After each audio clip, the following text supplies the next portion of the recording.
నమస్కారం. ఆంధ్రప్రదేశ్ రాజకీయాల్లో ఇప్పుడు రాజధాని అంశమే కేంద్ర బిందువుగా మారింది. రాబోయే ఎన్నికలకు మావిగన్ నినాదంతో ప్రజల తీర్పును కోరతామంటూ ప్రతిపక్ష నేత మాజీ ముఖ్యమంత్రి వైఎస్ జగన్ చేసిన ప్రకటన ఒక్కసారిగా రాజకీయ ప్రకంపనలు సృష్టించింది. అమరావతి రాజధాని పనుల్లో జరుగుతున్న అవినీతి అక్రమాలపై పదే పదే మాట్లాడుతున్న వైఎస్ జగన్మోహన్ రెడ్డి వ్యూహాత్మకంగానే ఈ అంశాన్ని రాబోయే ఎన్నికల్లో ప్రధానమైన ఎజెండాగా తీసుకుని ప్రజల తీర్పును కోరతామంటూ ప్రకటించారా అనే సందేహాలు సర్వత్రా వ్యక్తమవుతున్నాయి.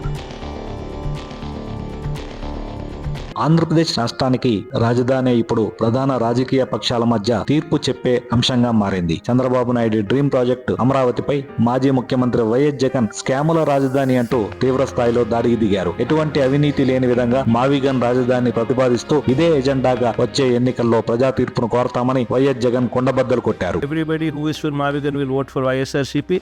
Everybody who is for Amaravati will vote for Chandrababu. We will stand by it. We will make it an election issue for them. We'll put it up in the manifesto. Andhra Pradesh విభజన తర్వాత కొత్త రాష్ట్రానికి రాజధానిని తీసుకురావడంలో తొలి ముఖ్యమంత్రిగా చంద్రబాబు చేసిన తప్పిదాలే తర్వాత కాలంలో అధికారంలోకి వచ్చిన వైఎస్ఆర్సీపీకి అస్త్రాలుగా మారాయి. గత ఎన్నికల్లో చంద్రబాబు నిర్మించిన నిర్మాణాలను తాత్కాలికం అంటూ తేల్చడం, ఒకసారి సింగపూర్ అంటే మరోసారి ఇంగ్లాండ్, ఆ తర్వాత జపాన్, ఇలా పలు దేశాలకు చెందిన కంపెనీలను డిజైన్ కోసం ఆహ్వానించడం, దానిని పెద్ద ఎత్తున ప్రచారం చేసుకోవడానికే చంద్రబాబు పరిమితం అయ్యారే తప్ప ఆచరణలో 5 ఏళ్లలో ఒక అడుగు కూడా ముందుకు వేయలేకపోయారు. ఈలోగా 5 ఏళ్ల పాలనా కాలం ముగిసిపోయి ఎన్నికలు వచ్చేశాయి. 2019లో వైఎస్ఆర్సీపీ అధికారంలోకి రాగానే అమరావతి ఒక భ్రమరావతి అంటూ ఆ పనులను పక్కకు పెట్టేసింది.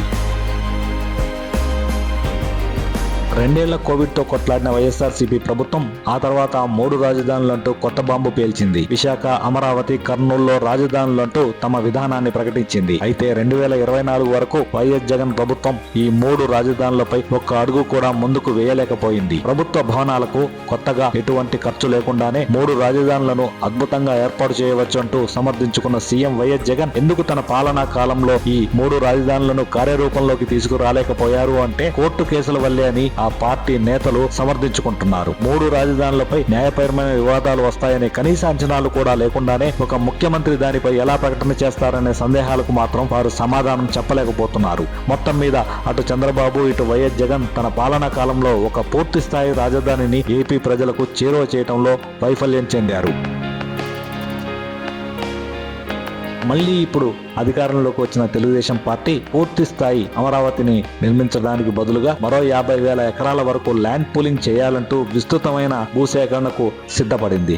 ఇప్పటికే 16,000 ఎకరాల పూలింగ్ కోసం నోటిఫికేషన్ కూడా జారీ చేసింది. తొలి విడతలో రైతుల నుంచి తీసుకున్న 34,000 ఎకరాలకు సంబంధించి అనేక అంశాలు అపరిష్కృతంగా ఉండటం, సేకరించిన భూమిలోనే నిర్మాణాలు పూర్తి కాకపోవడంతో రైతుల్లో అసంతృప్తి వ్యక్తమవుతోంది. సీఎం చంద్రబాబు మాత్రం అమరావతిని ప్రపంచ స్థాయి రాజధానిగా తీర్చిదిద్దడం ద్వారా తాను చరిత్రలో రాష్ట్ర ప్రజలు చిరకాలం గుర్తుంచుకునే నాయకుడిగా నిలిచిపోవాలని కలలు కంటున్నారు. తాజాగా మాజీ సీఎం ప్రతిపక్ష నేత వైఎస్ జగన్ ఆయన కళ్ళపై నీళ్లు జల్లుతూ అమరావతి అంతా అవినీతిమయం అంటూ రాష్ట్రాన్ని అప్పులబ్బులోకి నెట్టే కుట్ర అంటూ తీవ్రంగా ధ్వజమెత్తారు. వచ్చే ఎన్నికల్లో అమరావతిని వ్యతిరేకిస్తూ పారదర్శకంగా ఉండే మావిగన్ ప్రతిపాదనను ప్రధాన అంశంగా చేసుకుని ఎన్నికలకు వెడతామంటూ ప్రకటించడంతో రాజధాని చుట్టూ రాష్ట్ర రాజకీయాలు కేంద్రీకృతమయ్యాయి.